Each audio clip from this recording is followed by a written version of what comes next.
Talks is back on KFAN. We have 9 chances for you to win $1,000 every weekday. That's every hour from 9 a.m. until 5 p.m. To enter the keywords and learn more, head to KFAN.com. Big money, big prizes is what we call it. I'm Cash in, cash out. Cash in, cash out. Cash in, cash out. Cash in, cash out. Couple 13, 14 past. I'm calm. Were we on the air after Indiana just destroyed Oregon? Or was that the Friday game? Yeah, the Thursday game was where my Ole Miss club lost to Miami, 10-6 or whatever. That Indiana club 10-beat. I mean, they at first play from scrimmage, pick 6, and they never looked back. Saw that. They won 42-15 or something. I mean, Google him. There's no need to anymore. He's a household name. I think some of that has to do with, I was told, Mark Cuban. Yes. Maybe we did talk. I've mentioned that to you before. Yeah. He's, and I still don't understand all the rules with booster money and nil. And, I know I don't think there are a lot of rules. I don't think there are. This is the thing. I think it's like, isn't there a salary cap? Universities, money that they generate, wherever they get that from, boosters or ticket sales or whatever, they can spend like $20.5 million across the entire spectrum of sports programs on player salaries. I read somewhere that for the most part, give or take a percentage point, most of the Division I schools, 75% of their money is divvied up between the football program and the men's basketball program. And then the peanuts that are left, the 25%, which would be basically $5 million, is spread out between, if you have a men's hockey program, a women's hockey program, if you have a women's basketball, crew, volleyball. I'd put a lot of money into the Minnesota Gopher fencing program. I hear that. And I'm not talking about stolen goods. I'm talking about sword fighting with an epi. E-P-E, epi. Epi. I don't even know how to say it. I've only seen it written before. I think it's epi. I see it in crossword puzzles. Oh, yeah. It's always in crossword puzzles. So, I don't know what the answer is. I don't know if they're doing it. I know they have, I thought and I kept Googling because it seems like as much money as Cuban has. I heard he donated like $5 or $6 million. Well, isn't that chump change for him? Come on, dude, let's roll at $100 million. But I don't know how much money they're allowed to. And then if it ever, it's just like, there was a story and the financial part of it, I know it's important to be, and I'm not saying I don't pay attention. I just find it harder for me to understand. The story says, it's an Associated Press story. It says, college enforcement group voices serious concerns with spiraling transfer portal. This is all part of the nil, right? It says a transfer portal spiraling out of control prompted the new regulatory board for college sports to issue a memo to athletic directors Friday night saying it has serious concerns about some of the multi-million-dollar contracts being offered to players. The reminder, and that's in quotes, from the College Sports Commission came out about an hour before kickoff of the semifinal between Indiana and Oregon. Do you say Oregon or Oregon? I always said Oregon, but I feel like I'm switching to Oregon. Yeah. Oregon. I think Oregon sounds cooler. I do. I'm going to go with Oregon. I think I always have for the most part. The reminder came about an hour before the kickoff of that game that has shared headlines with news of players signing 7-figure deals to move or, in some cases, staying where they are. The CSC reminded the athletic directors that, according to the rules, third-party deals to use players' name, image, and likeness are, quote, evaluated at the time of entry in NIL-GO, not before, and each deal is evaluated on its own merits. I don't even know what that means. I can't even follow what that means. Without prejudging any particular deal, the CSC has serious concerns about some of the deal terms being contemplated and the consequences of those deals for the parties involved. Story goes on to say, under the terms of the House settlement that dictated the rules for nil payments, schools can share revenue with their players directly from a pool of $20.5 million. Third-party deals, often arranged by businesses created to back the schools, are being used as workarounds of this so-called salary cap.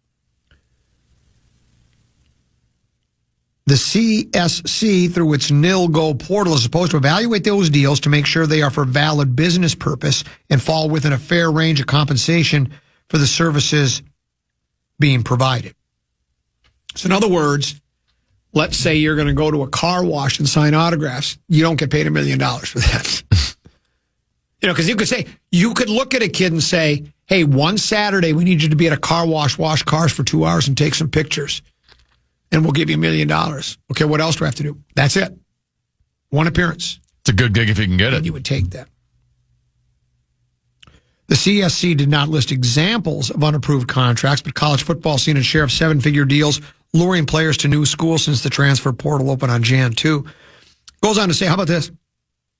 One high-profile case involved Washington quarterback Demond Williams Jr., who initially sought to enter the transfer portal and turn his back on a reported deal worth $4 million with the Huskies. Legal threats ensued, and Williams changed course and stayed at Washington. That CSC letter said, making promises of third-party nil money now and figuring out how to honor those promises later leaves student-athletes vulnerable to deals not being cleared, promises not being able to be kept, and eligibility being placed at risk. The commission listed 2 rules about contracts it evaluates, some of which have been termed agency agreement or services agreement, in what look like attempts to bypass the rules. So, yeah, I mean, even in the day and age, it's like everybody's looking for an advantage. So even when they finally, and I have always agreed, I don't remember where you stood on it. I know a scholarship's a good deal, right? I mean, sure. That's a nice thing to get. Even more so now with how expensive college is. But particularly for a kid that is, he's a starter, but he's not a star on the team. And every school has him, right? But if you're Mendoza, isn't he the Heisman Trophy winner from Indiana? Scholarship? That's not going to work. Yeah, I mean, when you think of all the money that's the university makes and the networks and the NCAA and all the They're money. making more money off of him than he's making off of him. And he's him. Yeah. That's exactly right. So I was all for paying him, but it's not like there was an easy way to do it either. Well, here are the rules. They're pretty easy and it's fair for everybody and everybody works. But even with that now, schools are still trying to find ways around it. They're always looking for loopholes. I guess we all are, right? You go to your tax guy, you want him, it's like, hey, I donated some clothing. Okay? You get a write-off for that. Now, sometimes you might have some clothing you want to donate and you don't think Goodwill is valued at as much as they should, and you might want to take that clothing back. But in most cases, you don't do that. So I don't know, and I don't know where. I still think there needs to be more rules and regulations. I'm all for them making as much money as they can because they do deserve, with how rich the networks have gotten over the years and how rich the universities have gotten over the years. Correct. But I also don't think it's good for the sport when guys are playing 1 year here and then picking up and going up to another place and playing 1 year here. And this is not just talking about football; it's talking about other sports as well. I think it'd be nice to have a little bit, I go back to college basketball. College basketball, the NCAA tournament's still great. March Madness is still great. But growing up in the 90s, you had a group of kids that were always together for 3-4 years. Yep. And you're building rivalries, and it's Duke versus Michigan and the Fab Five. And you know who all the guys are because you've seen them for multiple years in a row. Where now you get into an NCAA tournament, I can't name one player because they're one and dones. They're going to the NBA right away, or they are transferring somewhere else. Like, you don't get a chance to build up these rivalries against other schools. I'm sure we didn't get to it in 5 questions, but your guy Deuce is probably devastated with his Nebraska quarterback leaving for Oregon. It'd just be nice to have. I still think they should get paid, but there's got to be a way to like put contracts in, right? Like, hey, we're going to pay you this much. You need to be committed to our school for X amount of time. If we're going to pay you this much. Yeah, that's so we can get them to, we're seeing it here with the University of Minnesota losing Coy Parrish. I don't disagree with you. I don't. I am. Well, we talked about it last week. This was a football player. I think it said, I remember he was playing for one of the playing in the national championship, the Final Four. I don't remember what kid or what school. It doesn't really matter at this point, but it was like he was playing for his 4th school in his 4th year. Just jumping, and he ain't doing it for education purposes. Sorry, he's not. He's doing it because he wants to try to get more playing time, attract more money, attract more nil money, and maybe even, play on Sunday someday. But you're right. Dylan Raiola, who originally had planned to go to, I think it might have been one of the Florida schools. But his dad, Dominic Raiola, who played for the Lions for years as a really good, I think, offensive lineman. I think might have even been a center, guard, tackle, whatever the case may be. He had gone to Nebraska, and then so Raiola decided that's where he wanted to go to school. And it was a coup for Nebraska. And he's played there a couple of years. They're not going anywhere. And now Oregon's losing their quarterback. And so he's going there and probably getting a big payday. And I guess I don't blame him, right? I can't blame the kid at all. Take another break, come back, got other topics to get to here on the Common Man program on The Fan.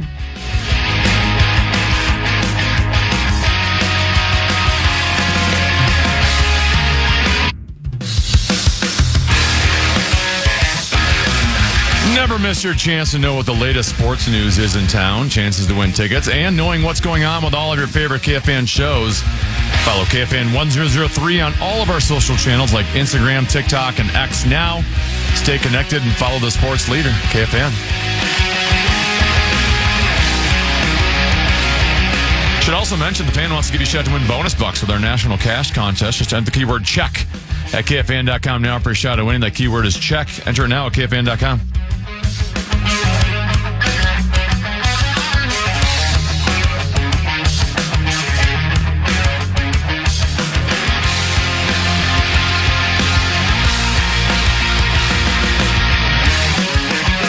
Breaking news, Kennedy.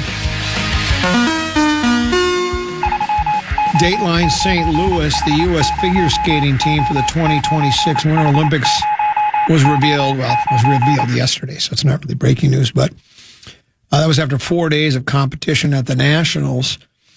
The roster comprised of 16 skaters, includes some of the biggest stars in figure skating, include Ilya Malinin, Amber Glenn, and Alyssa Liu. Veteran ice dance pair Madison Chalk and Evan Bates are in their 4th games together, while Malinin and Glenn will make their Olympic debuts in Italy, and Liu is headed for her 2nd games. There are several other names here. You had on a programming predicament on Thursday had asked me what would I watch, and one of them was U.S. figure skating championships. Yeah, the trials. And I did not watch it until I watched the video of the Milinen kid. I think he's 17. He missed the last Olympics because I think they deemed him too young. I mean, not that there is an age. I think he'd be 4 if you can do it, but they just said, nah, your experience, we're going in another direction. And even then, he was considered. I watched his performance, Tenneby. He's the only guy that does quad, whatever they're called, in his routine. Nobody else will do them because they're just too difficult to do, and you're afraid you wipe out. He did you get like your short and long program, and the long. He did like 6, 7 of them, and it's like he was literally flawless. So instead of a triple axel, he's doing a quad axle. Yeah, and or a Salchow? Yeah, and the first one that he did, he kind of missed the landing by a centimeter. I missed the landing. I was like, well, yeah, give him a break. And they did. And he was just absolutely... The difficulties probably score so high, it doesn't even matter that he missed by a centimeter. Correct. It's a great story. Both his mom and dad were figure skaters. I think they both may have been in the Olympics. I don't recall. I skimmed the story. It said they didn't want to force him to do it. You know, much like sure you're forcing your kids to play hockey. You want to force them to play his figure, but he wanted to do it, and they said okay. It's in his blood. Yeah, I think it says his mom can't even go. She can't watch. Really? Too nerve-wracking. Yeah.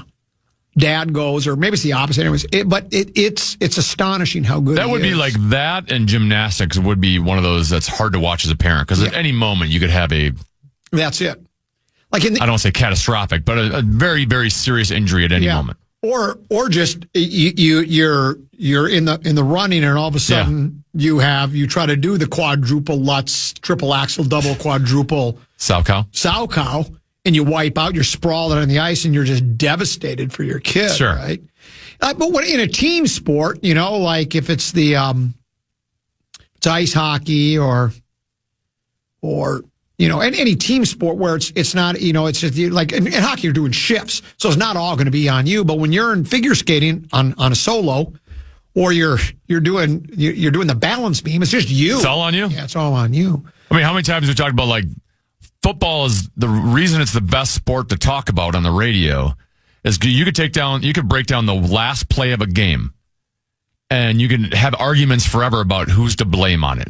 Correct. Was that the quarterback's play? Did the offensive coordinator make the wrong call? Did we not get the proper blocking here? Did the wide receivers not run the right route in this spot? Exactly.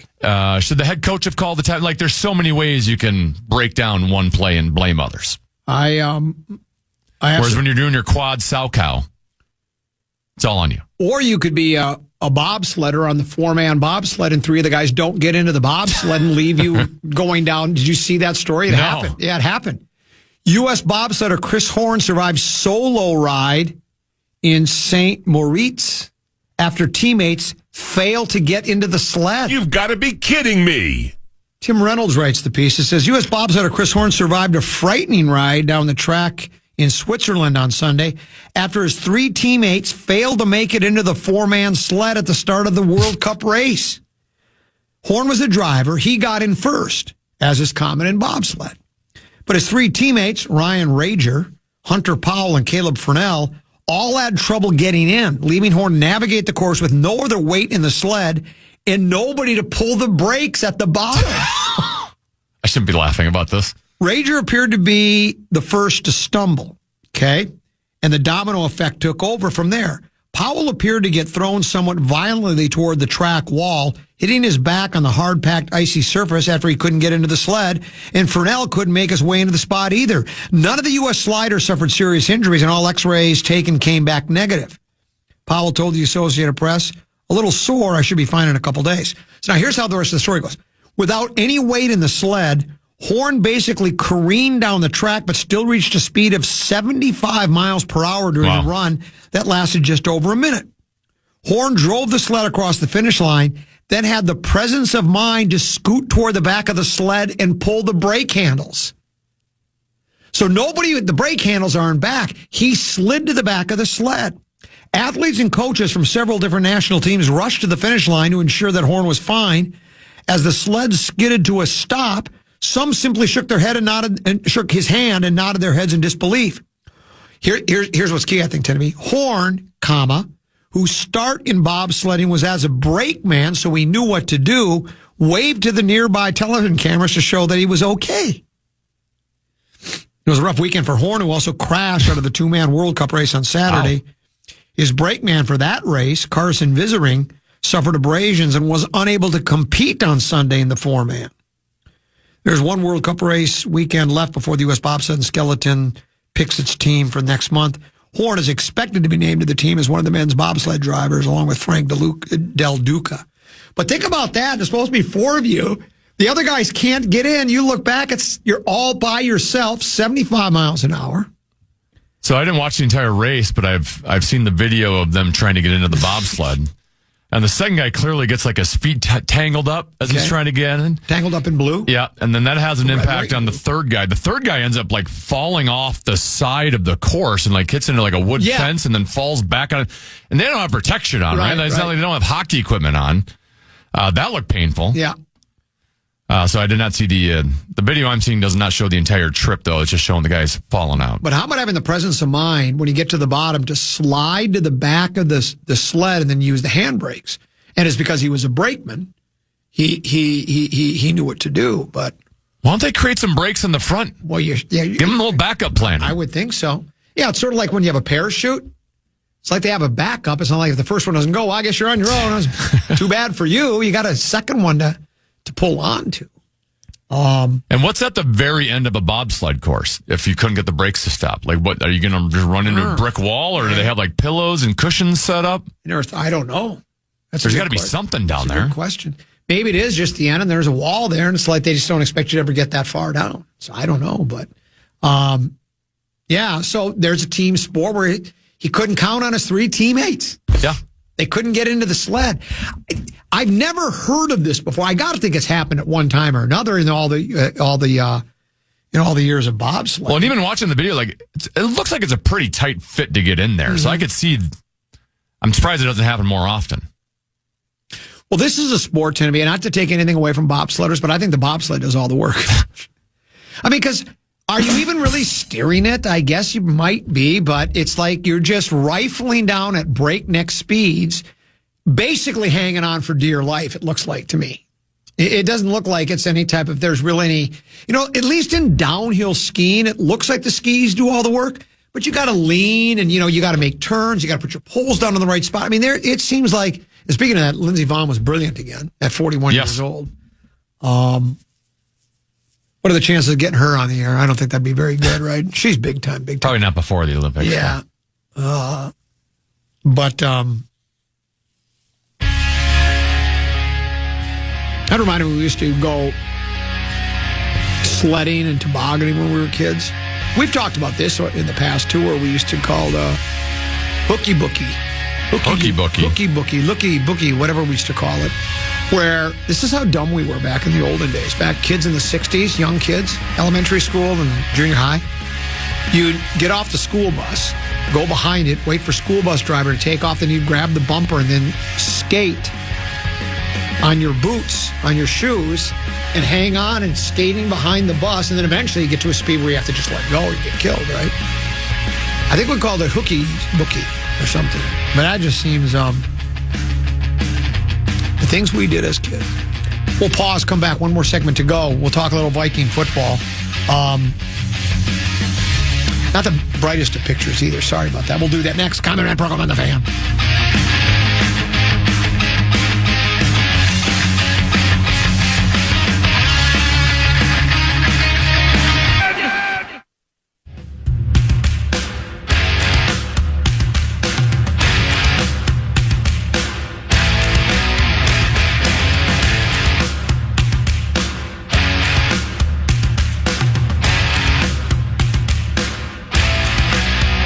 Couple 13-14 pass, Common Man program. I'm Common. He is 10 to be. A number of email or text messages have come through on the Bradshaw and Bryant KFAN text line. Hooky bobbin is what a lot of people called it.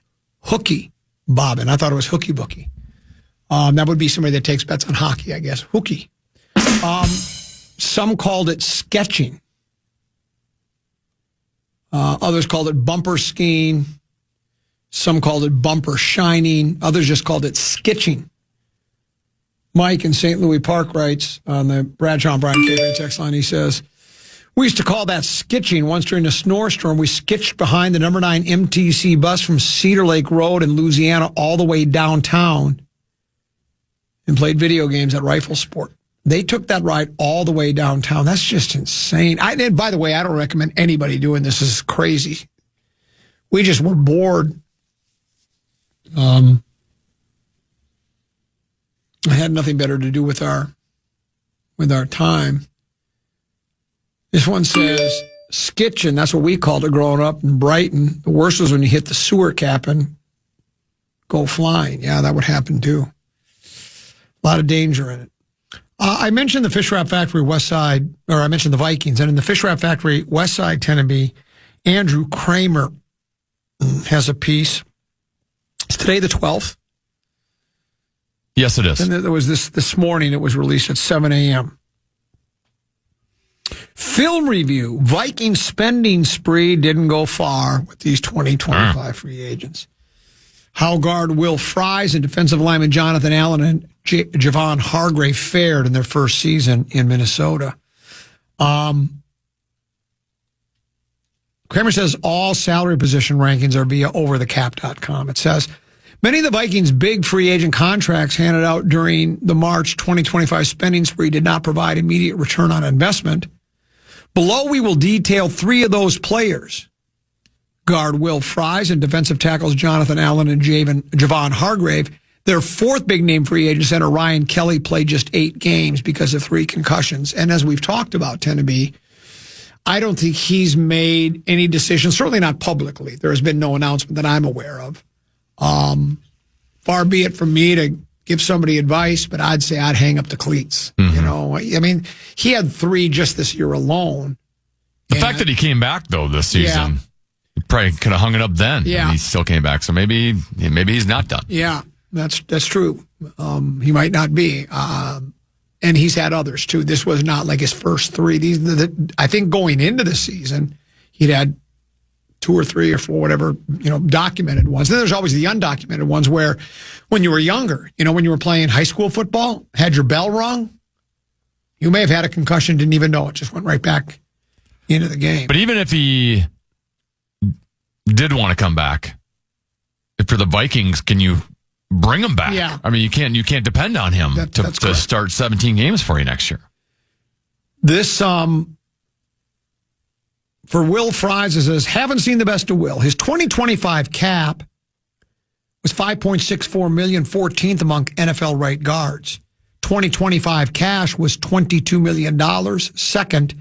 His contract is for 5 years for a max of $87.7 million. $34 million of it is guaranteed. So despite Fry suffering a broken leg in his 5th start for the Colts in 2024, the Vikings saw enough to make him one of the highest paid guards last year. He admitted the leg injury still affected his first Vikings season. He signed a 5-year deal worth up to $88 million in March, but couldn't practice fully until midway through training camp. Fries played a team-high 989 offensive snaps in his 17 starts at right guard, taking pride in gutting through knee and calf injuries to play every game.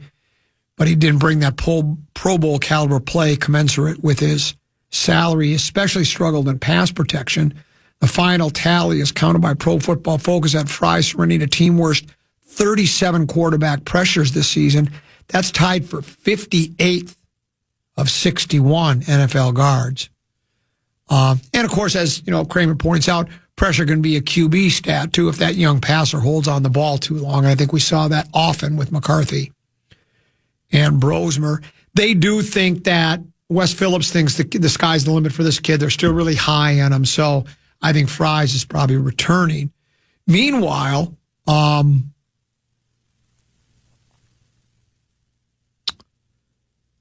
Jonathan Allen, it says, not great, not terrible. His cap hit was $6.42 million, 34th among defensive tackles. 2025 cash, $16.2 million, which was 15th. His contract, 3 years for a max of $51 million, $23 million was guaranteed. Says, the results, once again, were a top 10 defense. While the Vikings finished with the same number of sacks as last season, they were better considering they faced an NFL low 447 throws, had the league's second-best sack rate. How much did Allen have to do with that? Perhaps not as much as his contract suggested. He played 811 defensive snaps, 75.8%, the most on the Vikings defensive line. He returned to his durable standard at 30 years old, starting every game for the 4th time in his 9-year career. Took frequent rest from practice, did not appear on the injury report. But while on the field, he struggled to consistently disrupt or finish plays in the backfield. Here's what he said himself. I'm not going to say it's been great. I'm not going to say it's been terrible. I think for me, it's just doing anything I can to help this team, playing the run, rushing the passer, finishing on the quarterback. He finished 5th on the team with 34 quarterback pressures, tied for 27th among NFL defensive tackles. In a poor tackling year for many on the Vikings defense, Allen was tabbed by Pro Football Focus with a career worst 11 missed tackles. And then finding the fit for Javon Hargrave, $7.88 million was his 2025 cap, 25th among defensive tackles. $15 million was the cash outlay in 2025. That's 19th. 2-year deal, $30 million, 19 of it guaranteed. Said like Allen, Hargrave also struggled to finish lines behind the play. Hargrave finished first in reps only season in Minnesota, 3.5 sacks, 4 tackles for loss. Hargrave told reporters to ask coaches about his lack of involvement. Flores cited his health, but also acknowledged that he wanted Hargrave to build on a strong performance off his Week 9 in Detroit. He remained in the starting lineup, playing anywhere from 35% to over 70% of games. Finished at about 50% of the defensive snaps for the club. And again, not great. And so the reason I bring all this up is because, I mean, we know that line play on both offensive and defense seem to be the most important. If you provide time for your quarterback to throw, most quarterbacks can carve up a defense. Receivers can get open, finish their routes. And if defensively you're putting all sorts of pressure on a quarterback, particularly a young quarterback, we've seen it here, man. The kid's just lost. He's going to get beat up. He's going to get a bad case of the jitters, and it's not going to go well. And one of the when you and I throughout the season were talking about, and we've talked about it forever and ever. Should the Vikings, they could have signed Sam Darnold to a 3-year contract, or at least made him an offer. He may have wanted to go elsewhere. Anyways, I don't know if we had first come, first serve, or was he a complete free agent going into last offseason? I don't remember. But anyway, the Vikings decided they did not want to sign Sam. Danny Dimes, I think, as we found out through Seifert's piece. He was a free agent, but I think we could have technically franchised him. Right. Yeah, we could have franchised him. And I think, I would think he would have, if he would have come back here, I don't know, maybe he wouldn't have. But that's never been publicly said by him or the team or an agent or any sources that requested anonymity that Sam Darnold wasn't planning to come back no matter what the Vikings offered. That was the case with Danny Dimes. We learned from the Seifert piece last week that they got, I think, the Vikings got kind of thrown for a loop. They thought Danny Dimes was staying, and he went elsewhere. As we know, he went to Baltimore. And then they decided he went to Indianapolis. Or Indianapolis. I always say, when I say Baltimore, I'm always thinking Colts. Much like I keep saying the Chargers or San Diego because I can't get it out of my head. And then Rodgers apparently wanted to play here, and then he didn't want to. And for those of us that I was all on, I thought we should have re-signed Darnold. The Danny Dimes thing, I just thought he decided to leave. I guess I would have tried to keep him too, but it sounds like they thought they had him, and then they didn't. And I wanted to sign Rodgers, and you and I talked about it. Part of it was just for the storylines and how much fun it would be to watch A-Rod, especially following in Favre's footsteps, playing for Green Bay, going to the Jets, coming to Minnesota. Playing for Green Bay, going to the Jets, coming to Minnesota. Would have just been a lot of fun, right? And now hindsight, but mine wasn't hindsight, but hindsight being 2020, it may have been a better way to go because they'd be in the playoffs. McCarthy was injury riddled, had his moments, but he also had some really bad moments too. But the comeback from people to you and I tend to be a lot of more, well, we wouldn't have been able to get the free agents we signed. Well, after these numbers I just read you and the trouble we had with our center staying in the game because of concussion problems, was that money well spent? Doesn't seem like it. And they're all older players too, so it's not like you're going to, if your argument is we're going to have these free agents for the next couple of years, they're going to be great for us. Odds are you're not going to get better. Right. The Fries maybe guy. Fries might be the one. Yeah. But the other guys, no, they don't like that. Ryan Kelly you can't depend on. Yeah. And then, the interior defensive linemen they're up there in age. Yep. Typically, guys don't take big jumps at this point in their career. Kramer said Hargrave and possibly his only season with the Vikings, so maybe he's already heard something that the Vikings are going in another direction there. So, and then that all goes back to the general manager. But here's what, again, I don't know. And I think I told you, I texted Lieber a month ago, 6 weeks ago. We text and talk more than most people know. When it comes to the draft and the free agents and stuff, is it all the general manager? Is it all the coach, or a combination? And he said, well, it's a combination, certainly. But he did say at the end of the day, the GM's the guy that's got the final say and he's responsible. But just because the guy has the final say, like Teneby, if you said to me, I guess because, if you suggested a guest to me, I guess I'm the final say. I could say I don't want him. But if you suggested a guest and I said, yeah, I guess that means the final word was on me, but it was in concert with your decision as well. So do I get the blame because I had the final say? In other words, I'm trying to stick up for Kwesi just a little bit here, and I have really no reason to, because certainly his drafts, the early ones particularly, it looks like the Turner kid might be turning a corner, pardon the pun. Looks like he might be a player. And who's the other guy we kind of like? Donovan Jackson? Yeah. He looks like, give him some time. And he was a rookie. He might end up being a really good football player. I mean, ultimately, McCarthy is going to be the main. That's for sure. But again, I go back to that. Is that all on Kwesi? Ultimately, he makes the final call. He does. But I'm sure KOC had a hand in, hey, I like this J.J. McCarthy kid. Yeah, because let's say, Teneby, you're coach and I'm general manager. And you look at me and you say, I really like meat sauce. Now, that's a stretch. I guess you wouldn't say that, but let's just say you really like meat sauce. And I say, no, I don't want him. We're going to go in a different direction. Well, then is there a bit of, do you as a coach go, well, okay, you have the right saying and everything's fine. And you just, slap each other on the back and move on. Or are you like, dude. Well, I'm sure there's pushback. Right. Oh, yeah. But not only is there. And it should be collaborative. That's what they talked about.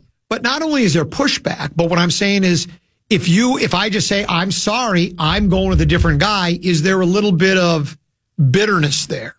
And a little bit, you got a chip on your shoulder and you're not happy and it's going to be hard to work going forward. And then you got the guy you didn't really want. And you're going, I didn't want this guy. I'm really not that thrilled about investing my time and energy in him. I guess I got to. It's my job, but I'm not. It sounds like you when I first got this producer job. Yes, exactly. Maybe even to this day. But my point is, and I guess we'll never know. I think it was just as much on O'Connell as it is on the general manager. Well, and the rumors at the time were they gave New England a big offer to get that pick to take Drake May, and I credit to New England because a lot was offered them at that point. And it looked like they had a lot more needs than just quarterback, and they stuck with it. They drafted Drake May. You do wonder what would have changed here because. At the time, it was a lot to give up, right? I'm sure it was like 3 first-round picks, maybe more than that.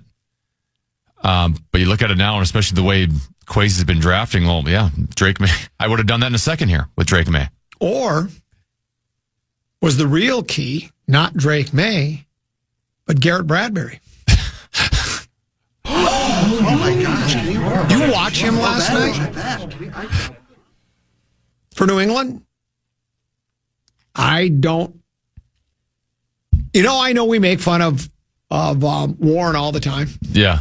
And he was saying, he's called in his last 2 or 3 calls. He's gone on and on about Bradbury's the best, not only the best center in the league, the best lineman in the league. What he said, Pro Football Focus, from what I understand, does grade him really highly. Now, I know here we watched him play when he was with us. He seemed like he got tea-kettled all the time by those bigger interior linemen. I watched the game. Now, I wasn't staring at Bradbury the entire game, and once they got up 16-3, I checked out. Looked like he was just fine in the middle of the line. 2 things. Okay. One, I do find it hilarious that, like, 3 years ago, Warren was calling in saying we need to move Garrett Bradbury to tight end. That's true. And now he's complaining that we gave up the best offensive lineman in football, even though he wanted to move him to a different position 3 years ago. 2, I've said this before. There's no doubt that the offensive line has an influence on how a quarterback can play. But I also think, especially sacks, a lot of times are a quarterback-driven stat. Yeah. That all of a sudden Drake May is a little bit more mobile when Garrett Bradbury had Kirk Cousins here for all those years. And now he's got a quarterback that can evade sacks a little bit and get him releases the ball quicker. doesn't take as many sacks. It can make your offensive line look. Your quarterback can make your offensive line look better. Is the point I'm making. AI overview. I asked, how good has Garrett Bradbury been this season? Garrett Bradbury has had a very strong year with the New England Patriots, establishing himself as a top-tier center by allowing 0 sacks, committing no penalties. Wow. And earning high grades for his pass and run blocking, especially considering his prior struggles with the Vikings, making him a key part of the Patriots' offensive line foundation. Highlights of the 2025 season, elite pass protection. He allowed 0 sacks and was a leader in pass blocking efficiency, ranking first in the NFL in some metrics early in the season. Strong run blocker. Bradbury was instrumental in a dominant rushing attack, showing excellent run blocking skills that were a surprise to some, including me and you. High grades. Pro Football Focus gave him high grades, with one report noting a 92.7 overall grade in a preseason game and strong regular season metrics. In summary, Bradbury has revitalized his career at the Patriots, proving to be a crucial and highly effective player on their offensive line. Now, in defense of the Vikings, he wasn't very good when he was here. It even said that in the AI overview, that he struggled here. If you remember, the head coach, as soon as they lost to the Rams in the playoff game, he said, we have to rebuild the center of our offensive line. And I don't think there was any of us that had any push, even Warren. I don't think any of us pushed back and said, now, wait a minute, you might want to take a closer look. But I don't know if it's coaching, like you say, quarterback can make a big difference, right? If you get rid of the ball sooner, there's not as many sacks, schemes, everything. I mean, everything is different from one, but it's still at the end of the day is, can you keep your guy off the quarterback? And no sacks, no penalties, regardless of all the external factors. You're having a great year. Yeah, you are having a great year. So, it's good for Garrett. Good for Garrett, yeah. And, if you'll remember we were watching the joint practice. Was that 2 years ago or 3 years ago when you go, boy, did you just see the that? guy from the Titans? Yeah, and just destroyed him. Just ran right over. He trucked him. Yeah. And it was like, And he always struggled against the bigger, when we were playing Green Bay, he'd always struggle against their bigger interior defensive linemen here. So maybe the schedule he's had this year has been more favorable in terms of, I know they haven't played as many good teams this season. Maybe he was getting fat and happy with his contract here, and it was kind of a what's the phrase I'm looking for? Not rude awakening, but wake up call. Yeah, wake up call. Yeah. Right? Maybe he got the wake up call of, I got let go. I need to change my career around now, or I'm not going to be playing much longer. Yeah. So maybe he put some more effort into his training. This one says, A-Rod's story might have been cute, but ain't getting you to a bowl. Ideally, McCarthy would have at least given us a real feel for what he's capable of. But unfortunately, we're probably less certain about him than we were going into the season. But we did kind of learn leaning on an untested rookie quarterback is foolishness, regardless of how much of a genius you think you are. It won't matter once Beeflo leaves. I'll be done with the Vikings, so take that, Alto. There was that. If you'll remember when you and I were saying, we got to keep playing Wentz, you got a chance here. Of course, we didn't know Wentz was basically had the injuries, the equivalent of getting into a head-on car collision, but at breakneck speeds.